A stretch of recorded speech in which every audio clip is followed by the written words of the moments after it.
Hello and welcome to another gameplay review on the Virkayu gameplay channel, and in this one we have Jarvan IV. Yes, he does have an annoying voice. Yes, his face is very punchable, and yes, his shoulder pads are way too big for their function.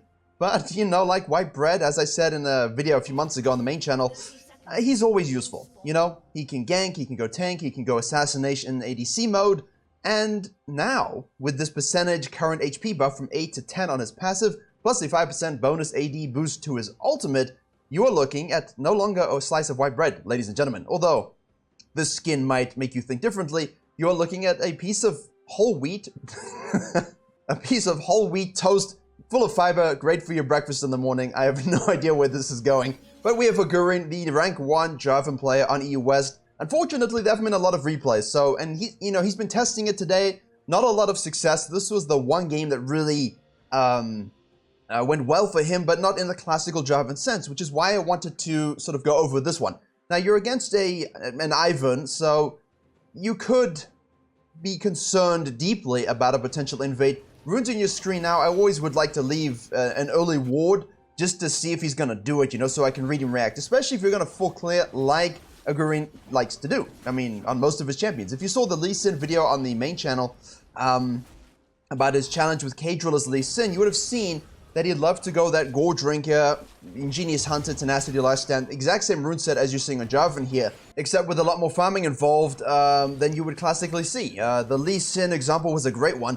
K-Drill loved to get that, you know, 5 CS per minute, heavy ganking pressure, a lot of fighting, getting those objectives through that mechanism.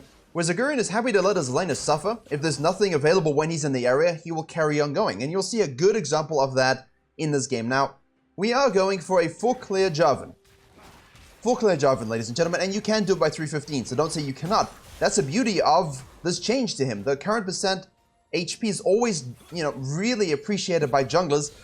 As we watch Elite 500 against Echo the Nico, also very well known on the EU West server for the, he's an Echo 1 trick. Does play jungle a lot, probably mostly, but also can do mid-fight. We have an Ornn in the top lane against a Vayne, so if you're playing a Jarvan, and you would have seen this in the previous Jarvan video that I put on this channel, where it was just basically like 2 CS a minute, 18,000 ganks, yes, you can still do that. But the classical Jarvan conundrum has always been, what if that spam ganking doesn't work? What if there's a Shyvana or a farming jungler who has winning lanes, has prio, and just is able to outscale me and outfarm me?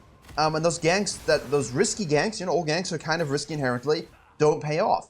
And this game will show you a lot of things about how you can play Jarvan in a different way, how these buffs allow him to do that in a better way as well, and also what happens if, you know, your team just doesn't seemingly want to win, or isn't put themselves in a position to dominate.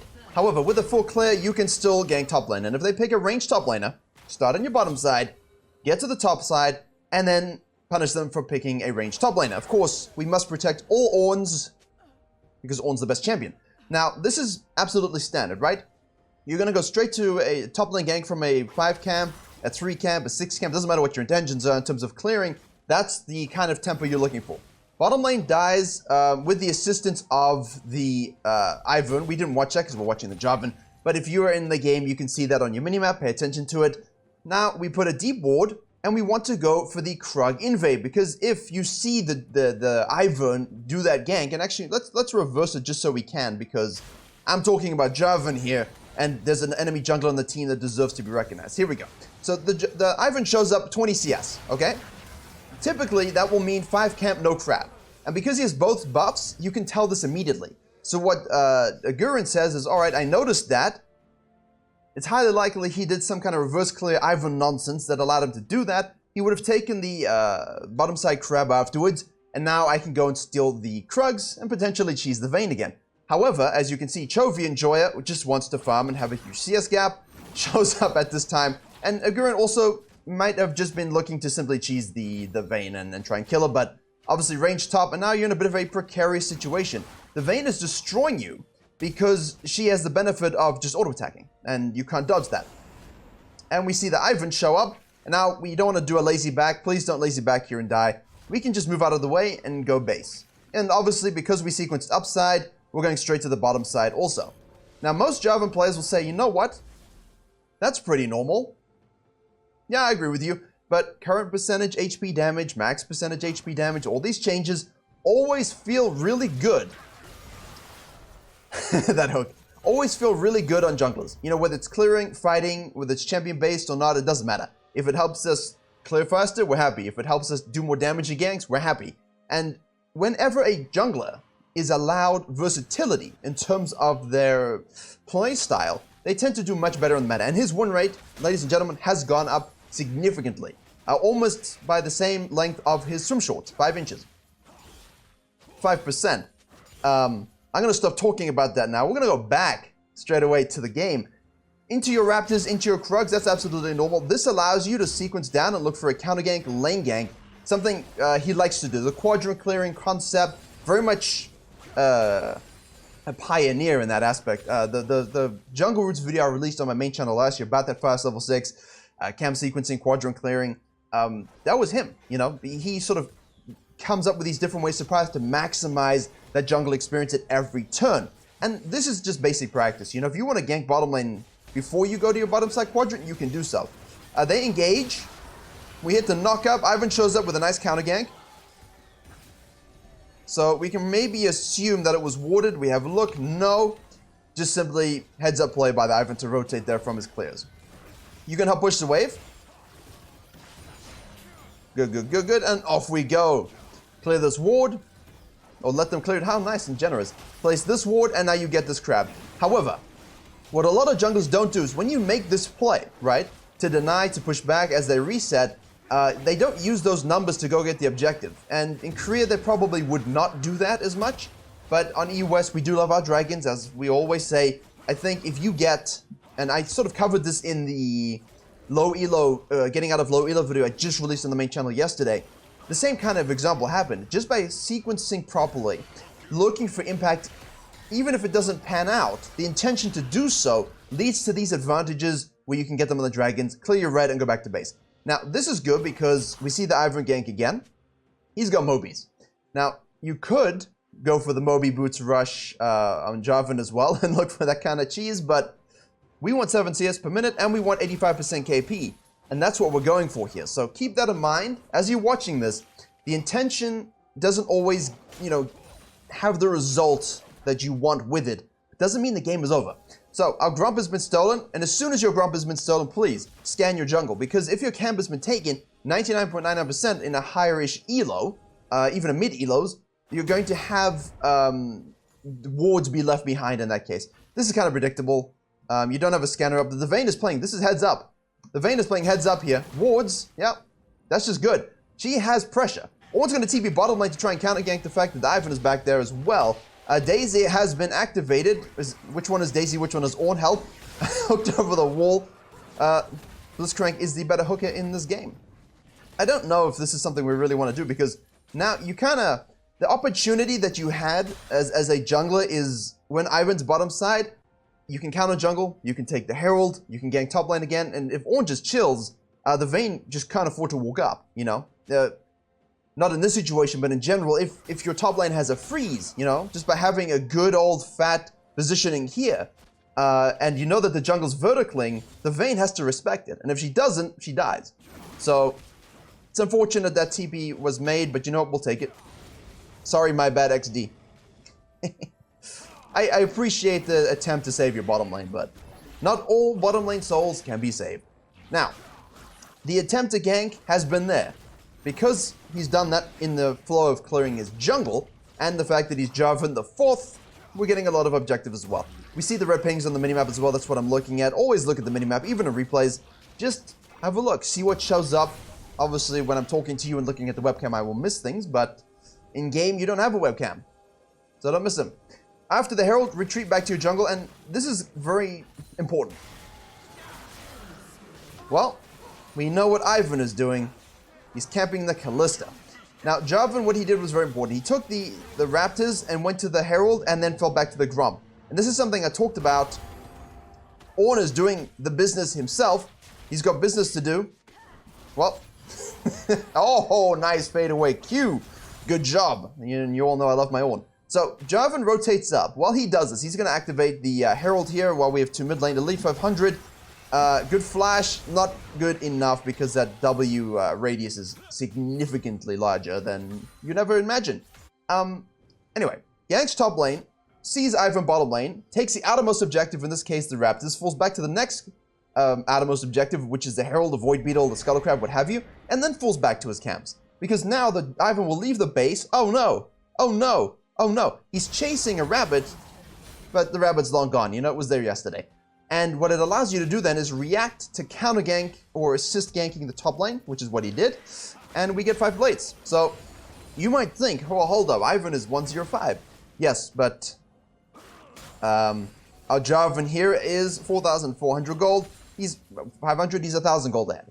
Because of the platings, because of the farming gap, and because of the objective cadence. Now, we do have wolves up, so you can consider, do I stay out to finish my wolves and then reset for the dragon? Or what is the timing of the dragon's respawn? So in this case, I think that's way too close. We do have a lot of gold. I don't think that Ivan is going to be shooting for the dragon himself, but you could stay out here. You could have an extended sequence. I think that's something we could definitely think about. Remember, Elite 500, why are you taking my raptors? Why are you taking my raptors? Why? So sad. This is going to spawn soon, but we have the angle. We know it's not warded. There's been no business going on here. Ornn is rotating as well because we took that tower. So now we're going to look for some ganks. We don't have a scanner up though, so we actually have no idea if it is or isn't warded 100% unless you have a teammate assist you. But this is okay. Why is this okay in your mind? Think about it. Do you win this 4v4 right now, given the state of the game? Do you win this 4v4 now? No. And sorry if that was bugging any of you OCD enjoyers. It does bug me, I just didn't notice it actually, so my mistake. This is okay because you don't win this 4v4. So in a typical situation where the jungler can solo the dragon, you just gotta let him have it. If you're forced to fight, you die. You can stay out and take this. You could look to take this as well. But what he does is, instead of finishing the quadrant again, he goes straight back to base, finishes the Gore Drinker, obviously, which is what we want in this situation. And now you can get there in time to help bottom lane defend against a potential gank and dive. The game state is not positive. It's a losing game state. So shadowing your anticipated positioning of the enemy jungle is very important. Here we go. Look at this. Just being here is so valuable, you know? You could be up on your Gromp. Yeah? Could have gone back to Vayne again, although I wouldn't do it with 2,000 gold in pocket. But this is fine, you know? You save your bottom laner's life. We have a red up. We can see that Ivan is moving towards the mid lane as well. Good gank there. Skip hippity hoppity. And now we engage. Remember, the Q is that armor shred that scales up as you level it up. Okay, so we burn his flash. Echo's going to go back in here, and the bottom lane is rotating, so we might have to flash out of this. Yeah, we have to flash respect the hook. Just, if the hook's going to hit you, and you have nothing left, please just flash it. There's no reason to die in that situation. I know we want to flash EQ combos and such things, but... Whoa! Good job. Good job. Not good job. Bad job. So, the Tale of Two Halves. Now, there's a Vayne 04, no. We had the Shy Vayne go 1-7 and 2, I think it was in the Rek'Sai game. If you have a ranged top lane, please just abuse it. And if your bottom lane is inting, if the enemy jungle spam ganking it, if your enemy jungle spam ganking mid lane, and your mid laner is a scaler like Vlad is, obviously, as well as Casadino, you can make that impact, you know? It's very obviously the lane you want to gank, and even if he didn't really do much, that first gank does way more than you know. The denial, the confidence, the shadowing, being in the area, taking the Herald, using it to get plates. The Ornn is infused with confidence, gold, and assistance. Sometimes you don't get the KDA that you desire from these plays, but it comes back around later on, and you will see that. At this point, the goal here is to be strong. He's just chilling. He does have to respect to some degree. We sequence topside, keep our farming going. In a winning game state, you could look to invade the red, invade the Raptors. You know, we're going to do this. You know, kill. She's dead. In a winning game with mid winning and support rotating here, say you had this taken, move in and kill. Every time. Punish, push, ward, steal, push. It's all you need to worry about. However, there is a Herald spawning and we are not in a winning game state. So, sequence your camps, get the crab. Callista's pushing bottom side. We do have a Frostfire Bramble Vest Ornn. He should be okay. You're gonna see some Kalista things and why the champion needs to be semi-gutted all the time. Really, if that champion is too strong, people will just quit the game. she is not allowed to have a good win rate, ever. Double buff, straight to the bottom lane. We could have gone straight top side here. I guess if we don't know if our camps are meant to be up or what wardings have been available, if you're just looking to sequence and understand that you need a scale and you're going to give up this Herald, that's fine. But again, in a more of a neutral state, we want to take the Herald. If they make this commitment, please rotate immediately, because now we can win the fight. Echo's there. Elite 500 is rotating down. We can leave the Echo alone. Boom! Dunk! Oh, no, I'm sorry. I'm sorry. I was just looking at the fight. Here we go. All right, let's watch it play out in real time. 1 times speed. But this is classic. You know, if you go top side to the Herald here and this happens, you can flank from the top side. Dunk it. If you go to the bottom side to simply give up the Herald and take your camps and protect your jungle, flank from the bottom side. Both times it worked. And that's something so important. People freak out all the time. You might think, you know, this game, Q armor shred, attack, current percent HP, get condemned against the wall, Vladimir rotates and helps us, thank you very much. Man, Vayne is irritating. And that's why you kill her, because at 040, she finished her shield bow, she has Berserker's Greaves, she can take you. Control ward placed, Echo's rotating, we need to EQ to safety. Oh, that is a good hook. Good night, sweet prince. Or not. Waste time at this point, just waste time. If you know you're dead, just waste time. The ability haste from the Kindle Gem plus Ionian is pretty huge. Very nice. Obviously. Ingenious Hunter for the Gold Drinker and the heals is always very good as well. Dragon is spawning. We do need to try and get there, but again, I don't think we can fight it. And that's a crucial thing. Even in these situations where you feel like, hey, you know what? I'm an early game jungler. I need to do things to close the game out. I understand you. I understand you. I really do. But restraint, patience, and sequencing your camps so that you can at least farm yourself up into contention, that's what you need to do. And the fact that we got the first dragon and the first herald is absolutely beautiful. Beautiful, considering what happened to the bottom lane and how Ivan just spam ganked mid as well as bot. So, Echo kills the Vladimir. We're most likely 99.99% losing that Dragon. That's fine. We have top lane Crab. We might as well, just like in the last gameplay, we had, which one was it? It was a Viego one, right? Yeah, it was a Viego one. I said, sure, we could go, and this is a bit of an overchase. Blitzcrank and Kalista are coming up. Oh. Beautiful dunk and lantern out. Safety, please. Oh, okay. So the Kalista and the Blitzcrank was sitting on it for long enough, and then they moved off of it. And we survive. Okay, great. It is still a little bit of an overcommit, unless you're fully comfortable knowing the limitations of your champion to make that play and get out. And have a Thresh on your team. Be mindful. Be very mindful. But yes, like the Viego game, you know, if there's someone fed here that you can't handle, and you can't go to this mid lane, and you can't fight this, but there's someone splitting that you can take care of, do so, you know? Thresh, come on, man. Man, they have so many wards. Look at this. There's no ways you will ever get all of this. We do have scanner up on a control ward, but it's unlikely you're able to see everything here. I mean, you could start scanning now, but because they saw you, they're going straight to the Herald. Again, you cannot fight it. So this is fine. Even as Jarvan, and this is where the buffs are good. Because if you play the game like you did, like the Rek'Sai game that we released a few weeks ago, please do so. Play Jarvan just like that. Spam gank in lane, hit the mid-game spike, build lethality for like, hey, you know, if you can really dunk on people and one-shot the ADC, do it. This is just a bit more of a viable build, obviously. But if you find yourself now in these negative situations or rougher games, the buff, while not huge, has given us a little bit more scaling. You know, when the numbers go up, when the AD ratios go up, when the percentage damage goes up, it just lets you do more at every point in the game. You know, 25% AD on the ultimate. Here we go. Hello, Vayne. Let me armor shred you with my Q, and the ease out to safety to avoid the condemn and bonus damages. Dunked and killed. Nice Ornal too.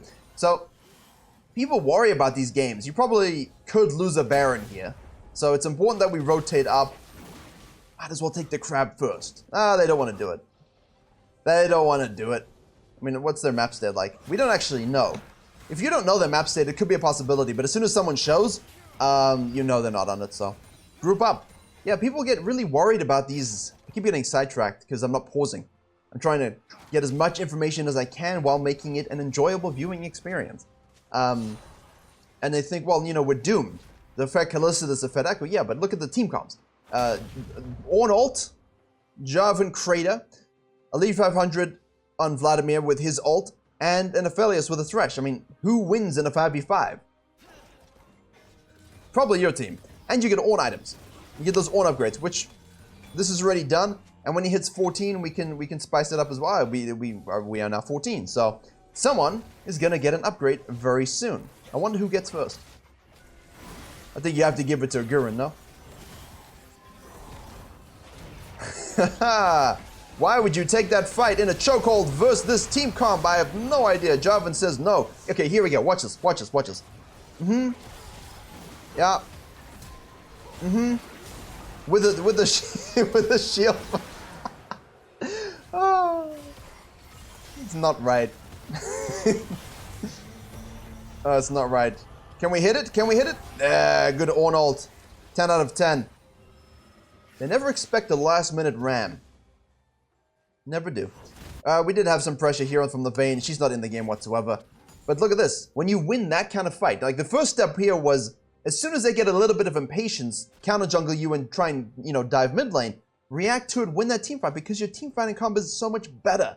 And that's where Jarvan is just wonderful to have on a Flex 5 team and a Clash team and in solo queue, because if you just need team fighting, right? If you want to decide to do a, you know, like a Galio mid kind of thing again, just dive side lanes. Just dive side lanes over and over again. Who cares if who cares about mid lane, you know? With Galio Jarvan, you can 4v2 and 3v1 top lane any day of the week. But now we must pay attention to the fact that this third dragon is important. For us to get this as blue team would be huge, purely because of the ultimate spikes. And so Blitzcrank tries to force something in, which I don't think is always the best option. Echo dives bottom lane. Okay, this is very important. I'm going to rewind this in a second. But that was very well done. And now use the Ornn ult, okay? Oh, the Brittle procs plus the Gold Drinker auto attack. Oh, just everything. It's perfect. Okay, I rewinded it to this point purely because I want to show you something very important. So the Blitzcrank forces the engage. Look at Gurren here. He's not going in. He's using a shield for some absorption, but he's not EQing diving this backline, which is what most of you would probably look to do as a Jarvan in this situation, right? Hey, I built Serpent's Fang. I can take her. I can do it. It's a Callista. Name's Kiting Machine. You ain't doing anything, especially with Ivan spamming E-shields. What's most important in this team comp? Keeping everyone alive. You've got the Ornn disruption. You've got the Jarvan disruption. So keep your Aphelios able to do damage. He's 143, but he still does damage.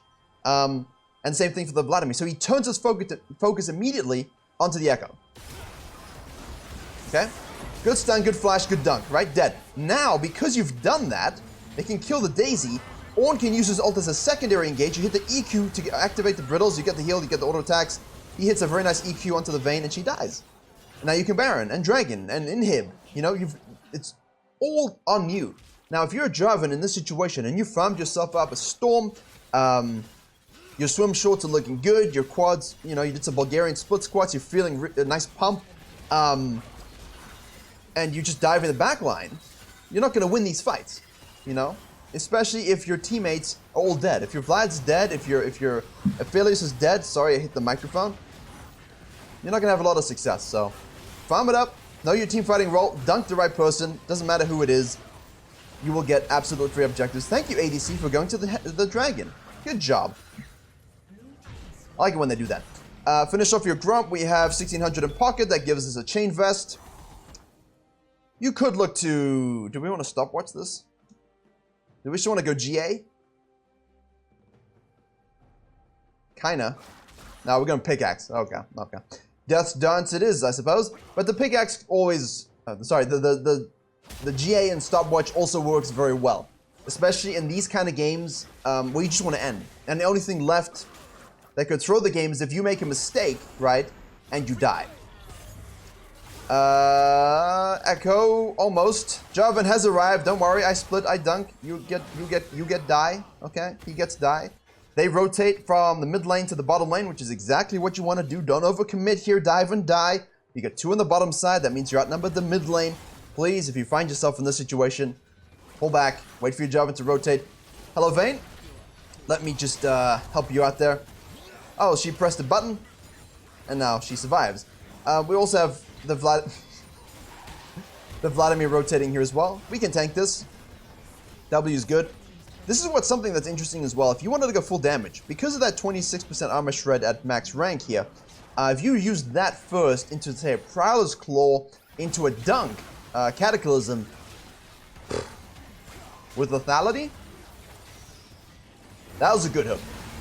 You're looking at a dead person, you know, it doesn't matter what. So if you do have a bit more of a need to be full damage for your team, consider that build, but overall I think this is your standard stuff, right?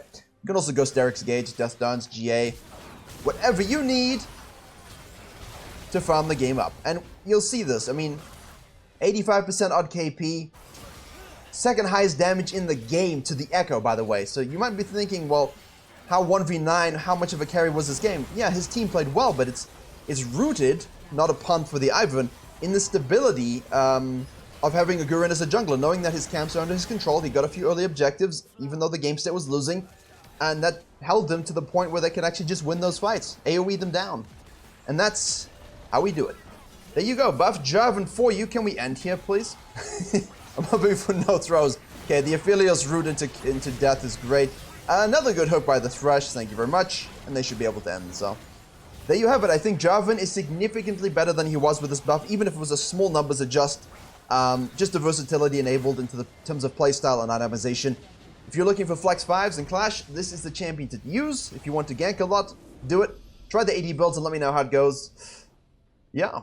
Thank you very much for watching. Please do like, share, and comment if you did enjoy. The match history is in the link in the description below. As always, the downloads for that, if you download the MOBALYTICS as well, directly supports this channel as well as the other channels. So thank you very much if you do consider doing that. My AC is down. That's getting fixed tomorrow. So I'm going to go turn the fan on and take a cool bath. Thank you very much for watching. And as always, I will see you all in the next tutorial.